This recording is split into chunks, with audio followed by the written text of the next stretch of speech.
This week's episode, Storytime with Legendary Jerry. I am Jerry Clark, a.k.a. the Legendary Jerry. I have my brother Newface in the building. We are officially here, man. You ready for this one? I don't know, Newface. I don't know, because let me tell you something. I've been trying to get this brother for a minute, man. And fuck it, we just go jump right in, man. We got a quarter of the multi-platinum group. Multi-platinum. 112, my brother Q Parker. What's up, family? What's up with you, man? Man, pleasure, man. I've been hearing so many great things. I'm just honored, man, that when you went through your whole Rolodex of people that's in y'all. You see, he started off with the cap. All right. Q Parker, like, here we go.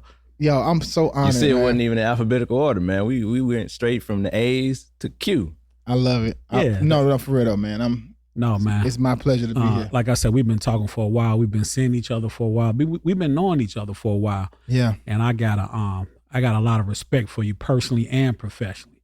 Wow. So I just thought it was only right for us to sit and have some conversation about this music shit, man. Man, that means a lot to me. Because you've been around this. You've been in this game, around it for a long time, and you know where the bodies is buried.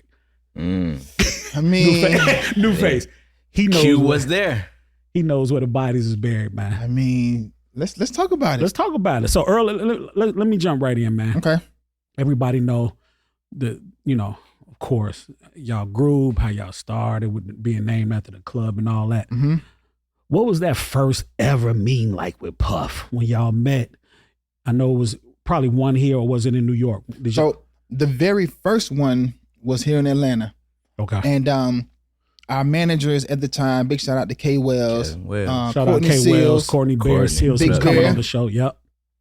They had a relationship with Puff. Now this is after Dallas didn't want to sign us, Jermaine didn't sign us, LaFace didn't sign us, Rico Wade, like Organized Noise, nobody. All the Atlanta, all the Atlanta. And we wanted to be down with Atlanta because we rep Atlanta all day.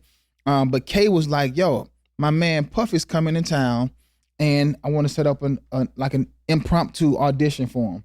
Now the crazy thing is, you know how it is when you're really inundated with a lot of things, but you want to make good on something that you told your friend. And so we literally catch Puff coming out of the club, and so he's like, "Walk with me."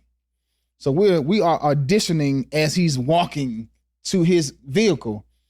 But I mean, we seized the moment, and obviously we sparked enough attention in him to want to have a second meeting. Now the second meeting, he came back to Atlanta, and we had an official audition at Doppler Studios. Mm-hmm.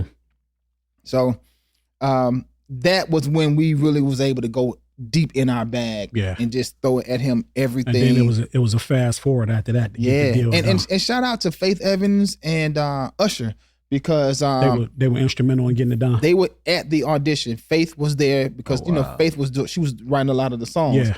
And Puffy was executive producing Usher's very first album. My Way. And so he was with him just all the time. And so after we auditioned, Faith was like, yo, you crazy if you don't sign these boys. And so that's why she's always been my sister, man. I love her to death, man. Hey, man. Still shout to out this day. to Faith Evans. Yeah. So with all these bad boy artists over the years coming back saying that Puff robbed them and they signed fucked up deals, was that ever the case? Did you ever sit back and be like, man, as a group, we signed a fucked up deal? So the short answer is yes. However, my perspective is just a little different, man. Like, I am a glass half full guy. And I'm always trying my best to extract the good out of it. Now, I could sit and cry about the deal and it not being favorable to me and my group members. However, I'm still grateful because of the opportunity. He invested some time into myself, my group, and that's part of the reasons why I'm even sitting in this chair today, because of his investment. Because a lot of artists, Newface, they forget about that shit. Oh, no. Yeah. They always, man, so-and-so robbed me. They fucked me out of the deal. But if it weren't for Puff putting his time and his money and his cachet with Bad Boy, you wouldn't even be here. So I like that whole take on how you... Yeah. Now, I will say this, though. So I put that over on the left side. But on the right side, I go back to answering your question. The deal wasn't the best deal. It wasn't favorable for me being the artist who was going to put a lot of blood, sweat, and tears into the craft. But he did nothing no different than anybody else because at the time, that was the standard issuing contract. Yeah. It just wasn't favorable for artists. And so I always tell artists, know the game, know the business. And if you decide to move forward with signing the deal, just know what you're signing, man. Yeah. And just be a man about it. And fortunately for us, we were able to work through that first contract, which wasn't the best. Yeah. But we proved ourselves. So when it got time to renegotiate, we had some value. And so we were able to then get our worth and then more. Yeah. Did y'all make some money on the first two albums? We did. Did y'all make some money on album sales? Not necessarily the album sales, but one thing I will say about Courtney and Kevin, man, they kept us on the road. And so we were able to just get money from the shows, and that was money that the record deal could not take. But here's the key, though. Here's the key.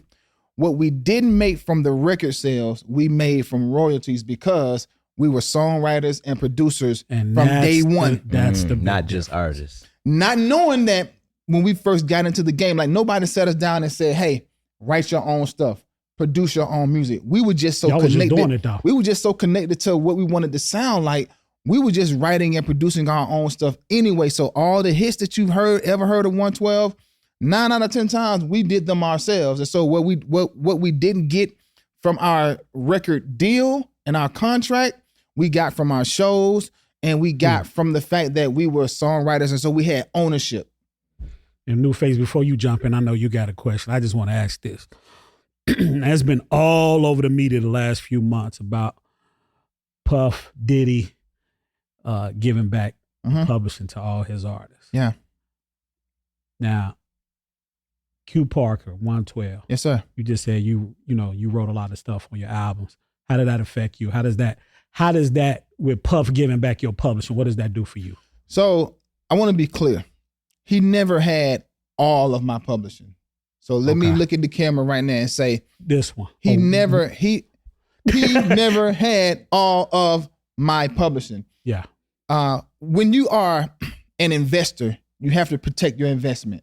Of course. And so if I put you on, one could say I'm entitled to something because I'm giving you the opportunity. I'm giving you instances where you can elevate who you are as a songwriter. And so I'm able to demand what I can demand now as a songwriter because I was in a publishing deal with Puffy. And so with him being the most sought after producer during that time, everybody that came to him for a song, we was writing it, right? So was that 40% that he took of mine worth the opportunities?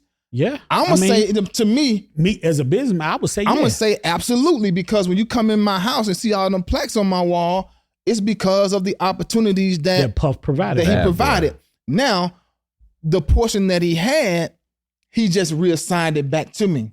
Okay. And so the portion that I've had for all these years, I made a lot of money. Oh, yeah, you've been eating that. Yeah, I've been eating been eating it. Yes. And so now getting the... Now you got 100%. Now I got 100%. And so for me, that's more of a legacy play. Yeah. That difference in the percentage, now my grandchildren's children's and children. You go absolutely not. Mm. Nah, I'm not the one that's gonna sell.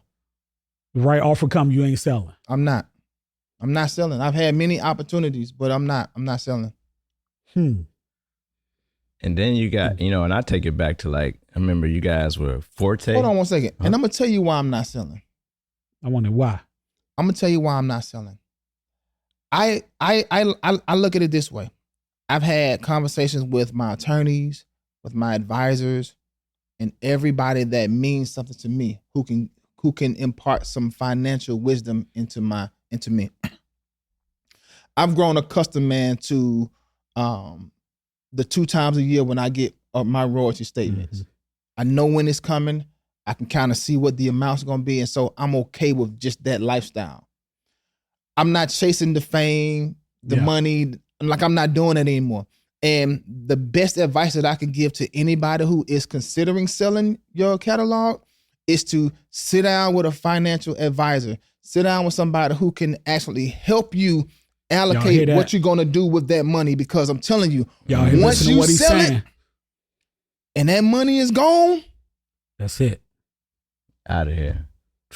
And I know many of individuals who have sold and didn't have their ducks in a row and look back and be like, shit, why the fuck I sell? Why did I do it? And when they do it online, everybody's applauding. Oh, he sold it. He got these millions. But if you don't do that groundwork, it's just gonna have your look like stuff this. in order, man. And I remember you guys originally went by the name of Forte. Is that Forever correct? on route to excellence. Damn. And now, how true is this? You know, shout out to Courtney Seals, aka Bear. Mm-hmm. He told me there was a possibility that in the beginning it was 2 members of Jagged Edge and 2 members of 112 or Forte at the time that could have potentially been a group that you guys were kind of working hand in hand early on that before everybody got established. Is that true to that? The reason why Richard Wingo from Jagged Edge is one of my best friends. Shout out to Wingo. Shout out to my boy, indeed. man. I love Wingo. you, man. That's, I love man, that's Wingo, my man. heart, man. It's a I good love dude, that dude. But prior to me joining 112, because I was the last member to join what the world know as 112. Mm-hmm. Wingo was the last member to join Jagged what the Edge. world knows as Jagged. But had Wingo not told Courtney to come see Forte at a talent show, Courtney would have never discovered 112 to take to Kevin, to take to Dallas, to take to Tim and Bob, so that now it eventually get to Puff. So all of this starts because of That's what Richard I like. Yeah, Wingo. This some real ATL history. Right But here. then I'm gonna take it a step further. Prior to me joining 112 and him Jagged Edge, Wingo and I was in a group together. Wow. It was myself, Wingo, one of my current attorneys, Chuck Douglas, and one other member. We were in a group. It didn't last but a couple of months, but he and I was in a group. Richard Wingo and I, we lived together, man. When I bought my first house, he came to live with me. Like that's my guy. And a lot of things that have happened in my life is because of Wingo. I met my wife because of Wingo. Wow. So we 1 degree of separation from not having a 112 and a Jagged is what we know right now. Absolutely. One little small. And ironically, that was actually the verses, you know, and that's what everybody kind of put together, the Jagged Edge verse 112. Mm-hmm. And would you have an opportunity to kind of redo that as well? Because I remember you guys weren't part, you know, as a collective, a part of that. Would you want to get into the reasoning why, and would you want to do a do-over or with Jagged Edge? Well, first of all, I'm an open book, as I told you. Oh, you yeah. hit me. We talking about everything today. Man. Absolutely. I will say, whenever there are similarities and whenever there are greatness in the similarities, one can't help but try to pit the two against each other as competition. And so imagine what it was like for me with Wingo being my best friend and us having rival groups. Yeah. You know, on in front of the camera, I got to be like, nah, it's 112. Yeah, because at one point it was like some words going back and forth, like it was a real life beef, like an R&B beef. Didn't y'all square up one night? We didn't necessarily square up, but I mean, it turned into some street shit. Damn near. Our thing was always, man, you know, we're R&B dudes. We're not trying to fight, man. Let's just settle it on stage. You know, don't come behind us, and they'll say don't come behind them. Mm-hmm. Because New Face, like all the radio stations ran with it. Oh, yeah. Absolutely. It's 112 versus Jagged. 112 versus Jagged. And like I say, for a minute, I thought it was gonna turn into some real life street shit or some R&B. It reminded me of Jeezy and Gucci, how like they wanted the consumers to pick one. I was a fan of both. Yeah. Jeezy, Gucci, 112. I just fuck with both. But like you said, the radio and the industry the kind media of ran made us with it. one is like, the media ran with which one are you?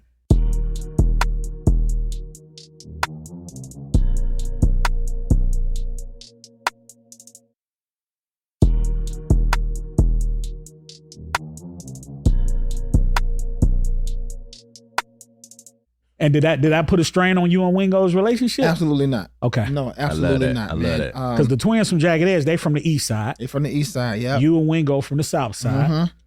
And the other members of 112, what part of town they from? We are from the Cleveland Avenue. Oh, south side. Yeah, we all grew up in that area. But man, it was just one of those things where first and foremost, I'm a music lover. Period. When I'm just by myself, man, I'm rocking Jagged. Yeah. Like some of my favorite R&B songs are songs of theirs. I love Drew Hill. I love Blackstreet. I love Next. I never looked at it as competition because they were great for what they did. And they are, not were. They are great for who they are and what they do. And to be honest with you, they corner a market in R&B from a group standpoint that we don't. We cover an area that they don't. And so it was always room for everybody. Mm-hmm. Did you think just vocalist for vocalist again, mano and mano that y'all out sang them? You already know the answer to that. Yeah. I got New face. Did you see the look on his face? He was like, man, what the fuck? I mean, listen, I always so vocalist for vocalist, 112. Y'all got what? Y'all anybody got against anybody, not Drew just Jagged. Drew Hill. Anybody. No, pound for pound, mano a mano, yeah. Vocals. Niggas can't see 112. Period. Damn. And I say that with love because I love all of them, but pound for pound, vocally, yeah. Nah. Ain't nobody fucking now, with 112. Can I ask you, is there one song by any of those groups, even Jagged Edge, that you heard came out and was like, damn, I wish we had that one? Absolutely. One of my favorites Jagged Edge records is Gotta Be. Ooh. Oh my man. So it's so funny. Sometimes Wingo and I do shows together. Like we'll create an opportunity for myself, RL, one of the group members from other groups. We'll do some shows together and we'll kind of interchange each other's songs. Mm-hmm. Man, I love 112 and Jagged did a tour together. It was called the 112 Jagged Experience. I remember that. And we exchanged on stage where we sang one of their songs, they sang one of our songs. Man, I'm a fan of Rough Ends, like La Day from back in the day. Silk, Black another Silk. Metro Atlanta group. If there would be no 112 if it wasn't for Silk. Like I give Silk props because we sang some Silk songs when we auditioned for Puff. To get the deal. We sang Jodeci, Boyz II Men, all of them. So, man, I'm fans of all of those guys. So, Q, with all that being said, man, let's jump into it. Sure. 112. Now, there's always three sides to every story. Absolutely. Which one you want today? What the fuck going on, man? Why y'all can't? What's up, man? We just said that y'all went out 112, Jagged Edge a tour, y'all interchanged a song. We got it. What can we do to get that back popping, man? Because y'all, from the media, I don't know, you hear talk. It seems like the beef is like, I ain't gonna say irreparable, but it's deep. It's very deep. I will say that. However, it's not deep enough that it still can't be healed. Right. If I got a deep gash in my arm, it can still be healed. Now, it still may leave a scar there, but I can still eventually have full mobility and functionality of that particular limb. However, with the 112 situation, there are some deep concerns, and I think honestly, man, the biggest thing would be just getting us in a room. And so the powers that be, the powers that have the power to influence group members, I would just encourage you all, and I'm looking in the camera, I would say to everybody, if you are connected to any member of the group, have a conversation about us getting together and sitting down, because anything can be talked through, especially as men. Yeah. We can fight, as we black can men, crawl, cry, and all of that. The important thing is just getting out what needs to get out. Eventually, it'll land where it needs to land. And I believe until we, the four of us, are able to do that, it'll allow the media, because even the promoters play a part of it too. Yeah, they sure do. The promoters are still hiring the version of 112 that's out there. So and that makes them. How many versions is going out? It's just one. And you're not in that version? No, I'm not in that version. The version that's out now is just Mike and Slim. And to be honest with you, I don't really fault them for that either, because they had to do what they had to do. The first, one of the greatest laws is the law of preservation. So I got to protect myself at all costs. So from a legal standpoint, I mean, I don't know how it works, because I know the Temptations at one point, I know that's a lot older, but they, even when they do their reviews up until recently, it'd be an old member from the original group and another. How does that work? I'm really not interested in that, man. I've done a lot. So you don't want to go out with your own version of 112? Nah, I've done a lot of work, man, with just building the Q Parker brand, and so I can go and just stand alone as Q Parker now. people will understand that whenever they do book a Q Parker, I can't help but also give you parts of my history too, which is 112. And so I can still do all of that too. But ultimately, I do wish, and I'm intentional about my words, I do wish for a reconcile. I do hope. Yeah, because I saw you on IG not long ago, and I think it was after somebody passed. 702 member passed. Yep. Member of Jagged Edge was in an accident. And you were sincere about it. It wasn't no, absolutely. It wasn't no cap shit. It wasn't no, you was like, really, you was like, hey, man, let's get this shit right, man. To my members, and if you got love for somebody, like, it was a great video. Yeah, I'm gonna say it on your podcast too. Say it, man. Call me. Slim, Mike, call me. Y'all hear this, man? Let's get one. Man, come on, 112. Let's whatever we got. What was the original? It's usually two things. Yeah, pussy or money, man. The latter. Okay. Yeah, the latter. The rumors were that somebody was stealing money from other members. Like how? A lot of financial discrepancies. I'll just put it there. But with accountants, attorneys, managers, people that were involved in the control of the dispersing of the money, it was just some lack of integrity there. And because legally I can't necessarily name because we are in a legal litigation currently. But I'll just say that the integrity in the financial aspects of it, which is what caused me to step aside, because I can't work with anybody, man, when I can't trust.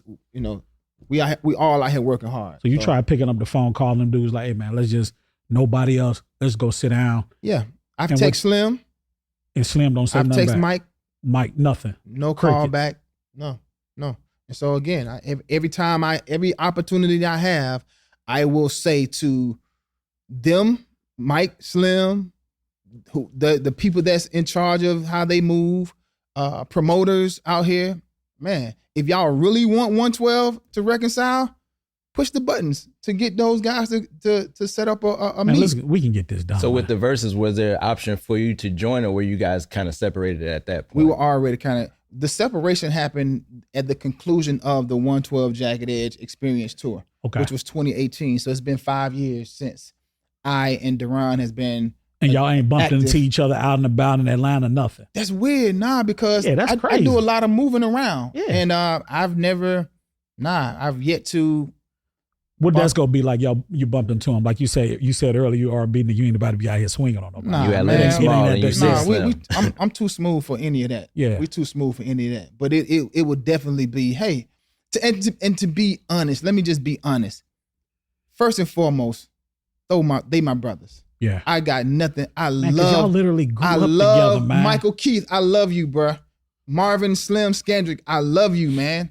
So if I was to see them out, it would be all love. But they have to understand that 20-something years, man. Absolutely. All is gone over some bread. Yeah. Accusations. Yeah. But again, and if it wasn't true, let's just sit down and come to the conclusion that it's not true or it's not accurate. But don't just dismiss when I bring to the table, hey, I think something is a little left. Mm-hmm. Me mentioning it is worth us at least having a conversation. Having some dialogue about it. Having some dialogue. Because I think, being optimistic. And I wasn't granted that, which is why I was. And being optimistic like him, you look at like what Birdman's situation with Wayne, BG, Juvie, they had those discrepancies too and had a conversation. And now they still working together, business, like you said, it's not, you may forgive, but the wound is still there. But I think moving forward for the culture, and definitely for the city of Atlanta, man. Definitely for the city. It's needed, man. It's needed. It's time. It's been long enough. Yeah. And there's still some chapters of the 112 story that still need to be told. And it can only happen with all 4 original members. Yeah. Yeah. And speaking of chapter, let's talk about a chapter. Let's go back to the 90s. Sure. When a lot of this bullshit was going on between Death Row and Bad Boy. Man, what was that? The word was y'all got pressed a couple of times going out to LA. As R&B group? Yes. Yeah, but when hey man, you on the label Bad Boy, you go get pressing there. They don't care if you an assistant, a publicist, they pressing you. There were many a times when we landed in LA, we had to check in. And I just put it that way. Damn. Yo, we had to check in, man. We had extra security. So here's the story. So, and y'all know this. Our first single, Only You, right? Big. With shout out to Notorious B.I.G. Rest in peace, Big. R.I.P. man. Love Christopher you forever. Wallace, Absolutely. the GOAT. Absolutely. This right here. Come This on, You see our new man. face? Hey, You talking about that right there? That's New your first face, the single? hip hop hoarder right here. You see that he bring Q. What that's- Yeah. He bring hold that up. You say that's your first single? Look how young y'all look on that. Y'all look like some damn babies. There's something in that box. Man. Yeah, me there's see something in this that shit. box. Open to show 'em what that was. Man. Ooh, A cassette, bad man. boy. Nah, show Oh, Jerry man. how cute. Look at Q on that picture right there, Play. man. Look Q on it. Look at that, Jerry. You look like he about 10 years old. Man, Shit. Look at listen. this. Just finished doing my homework. God damn, Jay. Look, boy, that boy. Come on, look like for he the photo ain't- shoot. Look, no facial hair, nothing, new face. Damn. Man. Just that's finished beautiful. homework. But yeah, man. So our first single, Only You, and we're starting a promo tour, and the West Coast jumps on the record. So y'all had Yeah. to go out there. We had no choice, Jerry, because as y'all know, if we don't go where they're giving us love, we Yeah, run yeah. the risk of losing that Losing love. that Yeah. audience. And a major region like the West Coast are With a big population They that- influence other regions, and so if the beat is playing it, then 15 other stations gonna play it You got just San because. Diego, Vegas. You Vegas. feel me? Yeah. So Puff put out a label-wide mandate that no artist could go to the West Coast.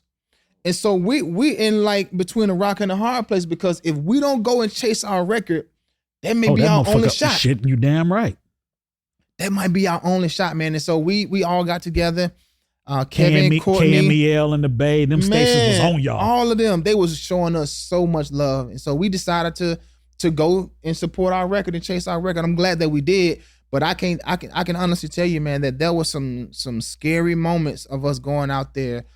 Police escorts everywhere we go. Damn. If somebody even mentioned, yo, Suge Knight is in the building, Y'all bouncing. we shouldn't. Oh.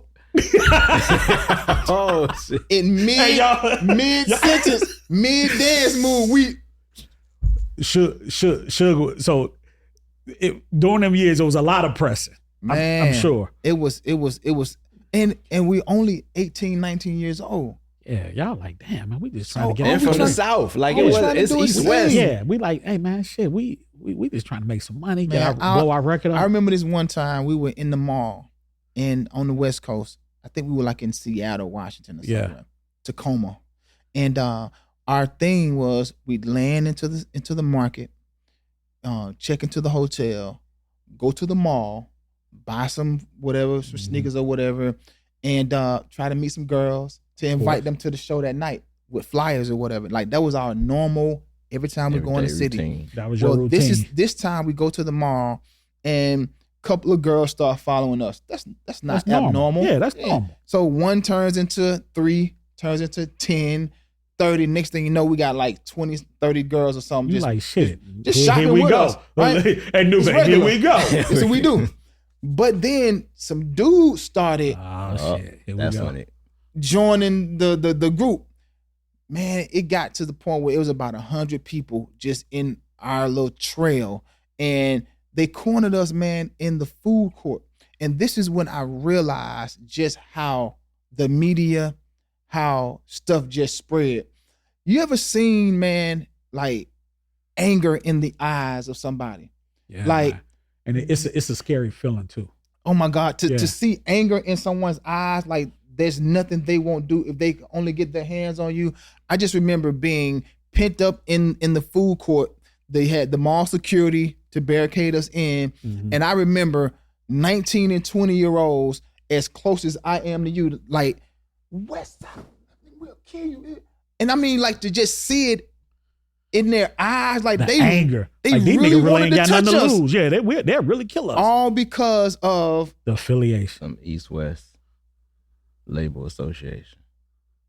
Was y'all at the party when Aunt Big got killed that night in LA? So we were not at the party, but if you go back and look at the Soul Train Awards, Mm-hmm. which was the night of, Mm-hmm. we had a show in North Carolina the next day. And so immediately after we did the Soul Train, we got on the red eye to fly back to the East Coast. Yeah. But I'll never forget, we had to present for a category. It was 112, it was Big, and Keith Sweat. And prior to going from commercial break, Big just kept saying, "Some don't feel right. Man, I got to get the hell out of here." We go out to do the presentation, and he's kind of mouthing with his teeth like, "Man, I got to get the fuck out of here. Like, I got to get out of here, da, da, da, da."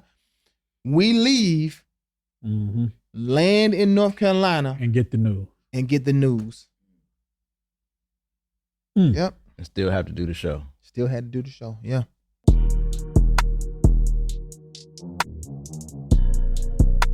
Storytime with the legendary Jerry is hosted by me, the one and only Jerry Clark.